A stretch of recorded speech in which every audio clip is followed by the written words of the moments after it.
उसी गांव में जैसे कि मैंने बताया कि दूसरी लालची बुढ़िया रहती थी और उसकी भी एक पुत्री थी। ईर्ष्या के कारण उसने सोने के कौवे का रहस्य जान लिया। सूरज की धूप में चावलों को रखकर उसने भी अपनी पुत्री को रखवाली के लिए लगा दिया। उसी प्रकार से सोने के पंख वाले कौवे ने चावलों को खाते हुए उसको भी वहीं बुला लिया। सुबह जाकर वह कौवे की निंदा करते हुए क्या बोली, अरे नीच कौवे, मैं आ गई, मुझे चावलों का मूल्य दो। कौवा बोला, मैं तुम्हारे लिए सीढ़ी उतारता हूँ, तो बताओ सोने की, चांदी की अथवा तांबे की, कौन सी उतारूं। घमंडी बालिका थी, गर्विता बालिका थी, उसने क्या बोला, सोने की सीढ़ी से आऊंगी। परंतु सोने के कौवे ने उसके लिए किस चीज़ की उतारी, तांबे की सीढ़ी उतारी। और सोने के कौवे ने उसको भोजन काय में दिया, तांबे के बर्तन में ही कराया। इस प्रकार प्रवृत्ति निवृत्त काले स्वर्ण काकस्य कक्षाभियांतरो मंजूषा तत्पुरः समुक्षित क्षिप्तताः लोभाविष्टा सा बृहत्तमां मंजूषां गृहीतवती। गृहम् आगत्य सा तहर्षिता यावत् मंजूषां मुद्घाटयति तव तस्यां भीषणः कृष्णसर्पो विलोक्यत। लुब्धा बालिकाया लोभस्य फलं प्राप्तं तदंतरं स लोभं परित्यज्यत। शब्दार्थ समझते हैं। प्रतिनिवृत्ति काले वापस आते समय समुक्षिता रखे हुए तत्पुरः उसके सामने लोभाविष्टा लालची बृहत्तमा सबसे बड़ी गृहवती ले ली। तहर्षिता व्याकुल हो गई, घर आगत्य ने आकर, उद्घाटती यानी खोलना, तावतस्याम मैंने वैसे ही उसमें भीषण यानी भयंकर, कृष्ण सर्प काला सांप, विलोक्यति ने देखती, प्रत्यज्य ने छोड़ दिए। चलिए इसका हम हिंदी अनुवाद समझते हैं। वापस आते समय सोने के कौवे ने कमरे के अंदर से 3 संदूक लाकर उसके सामने रखे, जैसे उसने पहले ही निर्धन कन्या के सामने रखा था। लेकिन ये लड़की जो थी वो पत्री कैसी थी, लालची थी। उस लालची लड़की ने सबसे बड़ी संदूक ली और घर आकर व्याकुल होकर वह जैसे ही संदूक खोलती है तो उसमें से क्या निकलता, भयंकर काला सांप देखती। जो निर्धन कन्या थी, जब वो घर जाती है और अपनी संदूक खोलती है तो उसमें बहुमूल्य हीरे के हार प्राप्त होते हैं। तो लालची लड़की के द्वारा लोभ का फल क्या हुआ, प्राप्त कर लिया। उसके बाद उसने लालच को क्या किया, त्याग दिया। बच्चों, यह कथा हमें यह सिखाती है कि हमें लालच नहीं करना चाहिए। लालच करने का दुष्परिणाम ही प्राप्त होता है। और यदि आपकी वृत्ति अच्छी है, आपके अंदर लालच नहीं है, आप त्याग वाले हैं, तो आपका उसका सुपरिणाम प्राप्त होगा। इसलिए हमें अपने जीवन में लालच नहीं करना चाहिए। चलिए आइए इसके प्रश्नोत्तर को देखते हैं। माता काम आदिशत, माता ने किसको आदेश किया, पहले ही मैंने पढ़ाया, पुत्री को। स्वर्ण काकर कान अखादत, सोने के कौवे ने क्या खाया था, तांडुलम यानी चावल खाया था, तांडुलाम। प्रसाद की दृशा वर्तते, घर उसका कैसा था, जो प्रसाद था घर किस धातु का था, काय का बना था कौवे का घर, स्वर्ण में, सोने का। ग्रह आगत्य तथा सा, समुद्घाट का घर आकर बालिका ने किसका मुंह खोला, मंजूषा मैंने संदूक का। लोभाविष्टा बालिका की दृशा मंजूषा न्याय थी, जो लोभी कन्या थी उसने किस तरीके का संदूक मांगा, तो दूसरी कन्या ने किस तरह का संदूक मांगा, बृहत्तमा यानी बड़ा संदूक मांगा। इस प्रकार अधोलिखिता नाम प्रश्नानाम उत्तराणी संस्कृत भाषा लिखत। आपको जो प्रश्न दिए गए हैं उनको संस्कृत भाषा में लिखना है। निर्धनाया वृद्धा दुहिता की दृशा आसीत, निर्धन वृद्धा की पुत्री कैसी थी, निर्धन वृद्धा दुहिता विनम्रा मनोहरा चा आसीत। दूसरा, निर्धन बालिका पूर्वम की दृशा काका न दृष्टा आसीत, बालिका के द्वारा पहले क्या नहीं देखा गया था, बालिका पूर्व स्वर्ण पक्षो रजत चंचु स्वर्ण काका न, बालिका ने पहले पूर्व में सोने के पंखों वाला और चांदी की चोंच वाला जो पक्ष सोने का कौवा कभी नहीं देखा था। तीसरा है, निर्धनाया दुहिता मंजूषाम कानी अपश्यत, यानी निर्धन बालिका ने संदूक में क्या देखा था, जैसे मैंने आपको पहले बताया, निर्धन दुहिता मंजूषाम महारहाणी हीरकाणी, यानी उसने बहुमूल्य हीरों के हारे को देखा, बहुमूल्य हीरों को देखा। चलिए आगे पढ़ते हैं। बालिका किम दृष्टवा आश्चर्यचकिता, बालिका ने क्या देखकर आश्चर्यचकित हो गई, बालिका स्वर्णमय प्रसाद, स्वर्णमय माने सोने का, प्रसाद यानी महल, सोने का महल देख के वो आश्चर्यचकित हो गई। गर्विता बालिका कृदसम सोपानम अयाचत कृदसम प्राप्त होती, यानी जो घमंडी बालिका थी उसने कौन सी सीढ़ी मांगी और उसने कौवे ने उसको कौन सी सीढ़ी दी, तो गर्विता बालिका स्वर्णमय सोपान, उसने सोने की सीढ़ी मांगी, अयाचत ताम्रमय, लेकिन उसने किसकी दी, तांबे की सीढ़ी उसको दी। चलिए आगे पढ़ते हैं। अधोलिखित शब्दा नाम विलोम पठत चित्वा लिखत, नीचे लिखे शब्दों के विलोम पाठ को चुना है। विलोम यानी उसके विपरीत, पश्चात यानी पूर्वम, हस्तम माने रोतम, अधा माने नीचे और ऊपरी माने ऊपर, श्वेता माने सफेद, कृष्ण माने काला, सूर्यास्त सूर्योदय, सुप्ता प्रबुद्धा। चलिए खा संधि संधि करना है तो निधन अवसत व्यवसत संधि। न्यवसत शब्द आएगा संधि जब आप करेंगे। सूर्यधन उदय सूर्योदय, वृक्षधन ऊपरी वृक्षोस्योपरि, ही धन अकार्यत हकार्यत, च धन एकाग्नि चैकाग्नि, इति धन उक्त्वा इत्युक्त्वा, प्रतिधन अवदत प्रत्यवदत, प्रधन उक्तम प्रोक्तम, अत्र धन एव अत्रैव, तथा धन उपस्थिता तत्रोपस्था, यथा धन इक्षम यथेक्षम, यानी इच्छा के अनुसार। वृक्ष यानी वृक्ष के ऊपर, सूर्योदय जो सूर्योदय होता है। इसके बाद है प्रश्न नंबर 3, स्थूल पदानाम पदान्यधिकृत्य प्रश्नाम कुरुत। आपको बच्चों यहाँ पर जो मोटे अक्षर यानी जो बड़े अक्षर दिख रहे हैं, इस अक्षरों को आपको क्या करना है, इसके प्रश्न का निर्माण करना है। कैसे करना है देखिए, इसमें ग्रामीण निर्धना स्त्री अवसर, ठीक है। तो अब आपको इसमें ये बताना है, प्रश्न करना है। तो अपन को प्रश्न निर्माण क्या आएगा कि जैसे इसमें दिया गांव में निर्धन महिला रहती थी। अब प्रश्न क्या है, ग्रामीण का आवसत, क्या लगाना है, क यानी कौन रहती थी, ठीक है। ये प्रश्न निर्माण कहलाता है। स्वर्ण काकस निवारयंती बालिका प्रार्थना, सोने के कौवे को दूर करती बालिका ने क्या प्रार्थना की, तो क्या जाएगा कम, क्या जाएगा कम निवारयंती बालिका प्रार्थयति। ये आपका ये प्रश्न निर्माण हो गया। इसी प्रकार सूर्योदयात पूर्वमेव बालिका तत्रोपस्था, तो कस्मात् पूर्वमेव बालिका तत्रोपस्थिता।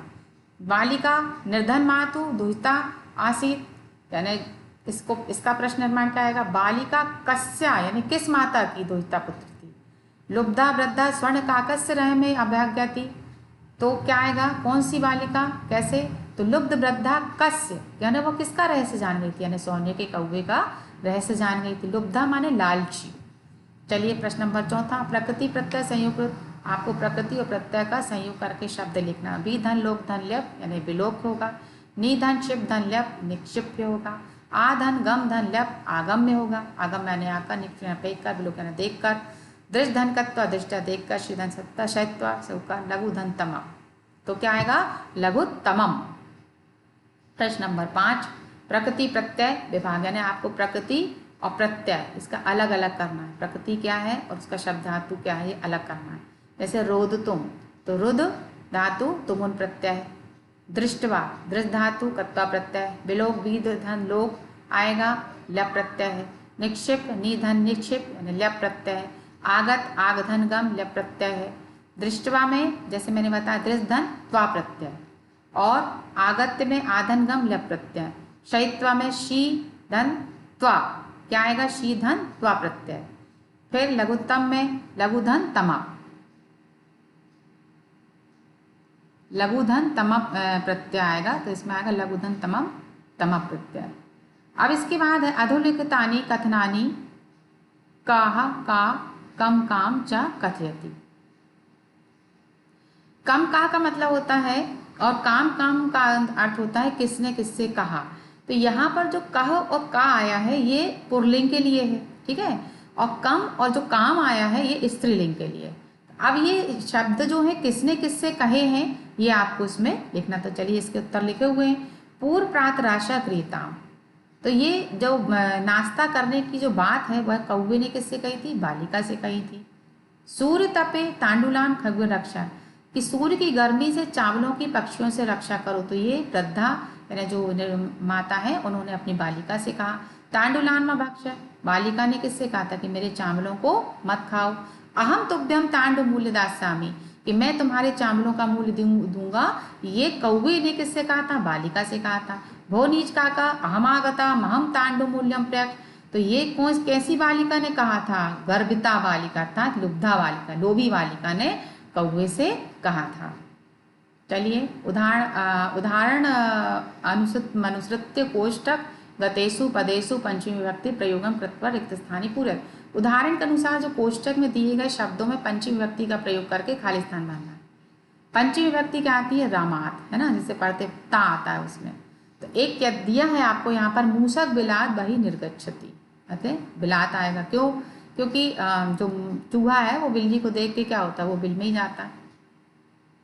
इसी प्रकार जितने भी यहाँ पर शब्द दिए हुए हैं, ग्रामम ग्राम पर्वत वृक्ष सिंह क्लेश पाप, तो ये जो जितने शब्द दिए हैं इसमें सब में क्या लगेगी, पंचमी विभक्ति लगेगा। पंचमी विभक्ति में सब में क्या लगेगा, ता लगेगा। कैसे, जनः ग्रामात बहि आगच्छति, जो लोग हैं वह गांव के बाहर आते हैं। नद, इस प्रकार से जनः ग्रामात बहिर आगच्छति, नद्यः पर्वतात् निस्सरन्ति, यानी जो नदियां हैं कहाँ से निकलती, पर्वत से।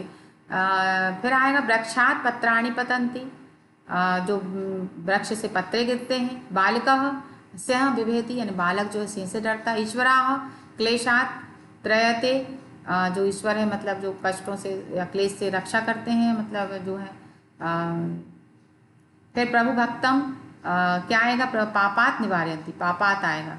तो यहाँ पर जो प्रभु हैं और जो अपने भक्तों के मतलब पापों से क्या करते हैं, रक्षा करते हैं, उनका निवारण करते हैं उनके पापों का।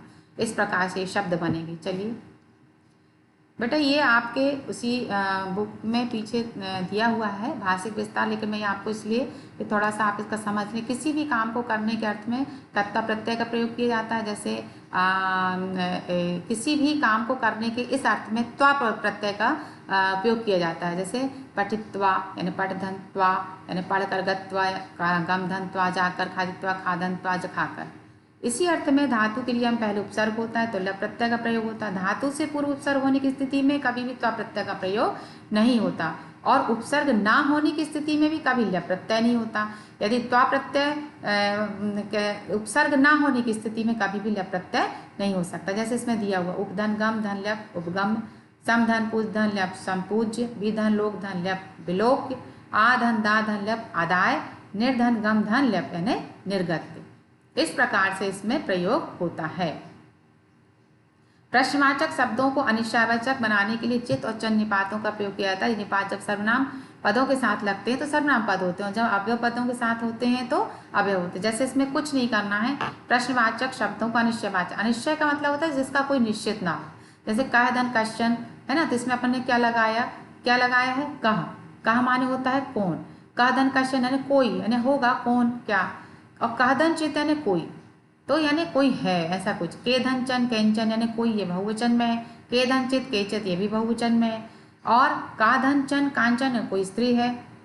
का धन चित काचित ये भी कोई स्त्री है, कि भाई कोई है ना, कोई है। अनिश्चय यानी इसमें कोई है कि नहीं, इसमें कोई है कि नहीं, है ना। का धन चन काश्यन कुछ स्त्रियाँ, फिर इसमें का धन चित काश्यित यानी कुछ स्त्रियाँ बहुवचन।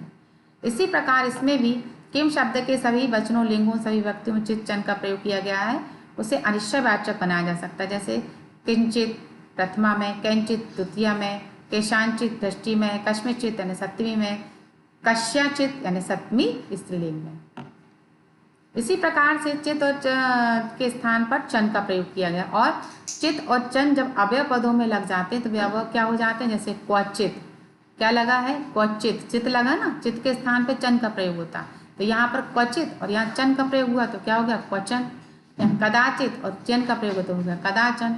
संस्कृत में 1 से 4 तक संख्या शब्द पुल्लिंग, स्त्रीलिंग तथा नपुंसक लिंग में अलग अलग रूप होते हैं, पर पंच से उनका रूप सभी लिंगों में एक सा होता है। जैसे पंचमी, षष्ठी, सप्तमी, अष्टमी, इनमें रूप बदलते हैं, लेकिन इन सब में सभी में एक जैसा रूप होता है। पंचमी, षष्ठी, सप्तमी, अष्टमी, है ना। लेकिन 1 से लेके 4, जैसे उसके ऊपर आपके इसमें लिखा हुआ है, 4 तक की संख्या में ये जो रूप होते हैं वो अलग होते हैं। जैसे एका, एका, एकम, एका जैसे रामा, एका जैसे रमा, एकम यानी फलम, है ना। तो इस तरीके से जैसे द्वौ, दे, द्वे, त्रः, त्रिस, त्रीणि, चत्वारा, चत्रस, चत्वारी, तो इस तरीके से होते हैं। लेकिन जब होता तो पंच का जब प्रयोग होता तो पंच में सब में क्या होता है, पंचरामा, पंचबालिका, पंच फलम, इसी तरीके से भी रूप चलते हैं। अब ये आपको दिए गए हैं, एक वचन, द्विवचन, बहुवचन, ये पुल्लिंग में है। गच्छन, गच्छन्तौ, गच्छन्ता, गच्छतम, गच्छतौ, गच्छत, यानी उसमें अर्थ है गम धातु का हमेशा गच्छ होता है और गच्छ के ही इसमें रूप दिए हुए। इसी प्रकार ये स्त्रीलिंग के भी रूप दिए, गच्छन्ति, गच्छन्तौ, गच्छन्ता, गच्छन्तीम, गच्छन्तौ, गच्छन्ति ही, है ना। गच्छन्त्या, गच्छन्ता, गच्छन्तिभ्याम, गच्छन्तिभ्यः, गच्छन्ते, गच्छतभ्यमान, गच्छन्तिभ्यः, गच्छन्त्याः, गच्छन्तिभ्याम, गच्छन्तिभ्यः, गच्छन्त्या, गच्छन्त्यो, गच्छन्तीनाम, गच्छन्त्याम, गच्छन्त्यो, गच्छन्तीषु। ये किस लिंग में हमने पढ़े, ये स्त्रीलिंग में पढ़े। इसी प्रकार नपुंसक लिंग में होते हैं। कैसे, गच्छत, गच्छति, गच्छन्ति, इसमें मित्र का आएगा, फल का आएगा, गच्छत, गच्छति, गच्छन्ति। चलिए चौथा देखते। तरप और तम प्रत्यय में तर और तम शेष रहता है। क्या रहता है? तरप में तर, जैसे मैंने आपको समझाया, तरप और तम प्रत्यय प्रत्यय है ये, और मैं इसमें तर, तरप में तर और तमप में तम शेष रहता है। ठीक है, जैसे बलबद्धन तरप बलवत्तर, और लघुधन तमप में लघुत्तम। तो जो तरप और तमप प्रत्यय होते हैं ये तुलनावाची प्रत्यय हैं। इनके क्या उदाहरण हैं? ठीक है, तो कैसे लघु लघुतर लघुत्तम, महत महत्तर महत्तम, श्रेष्ठ श्रेष्ठतर श्रेष्ठतम। इसमें जो है श्रेष्ठता बताने के अर्थ में तमप प्रत्यय का होता है, तुलना करने के अर्थ में तरप प्रत्यय का प्रयोग होता है। तो इस प्रकार से ये पूरे शब्द ये मधुतर मधुतर मधुतम, गुरु गुरुतर गुरुतम, तीव्र तीव्रतर तीव्रतम, प्रिय प्रियतम और प्रियतम। इस प्रकार से बेटा ये आपको मैंने भाषिक आपको जो दिया हुआ पीछे वो भी समझाया, व्याकरण भी आपको इसमें जो दी वो भी हमने आपको बता दी, प्रश्नोत्तर आपको समझा दिए। आपको इसको घर पर रह के बहुत अच्छे से पढ़ना है और अच्छे से याद करना है। कॉपी में आप लिख लीजिए, इसी में से आपके टेस्ट हैं, इसी में से आपके एग्ज़ाम होंगे। आप इसको बहुत अच्छे से पढ़िए, कॉपी में लिखिए, घर पर रहिए, सुरक्षित रहिए।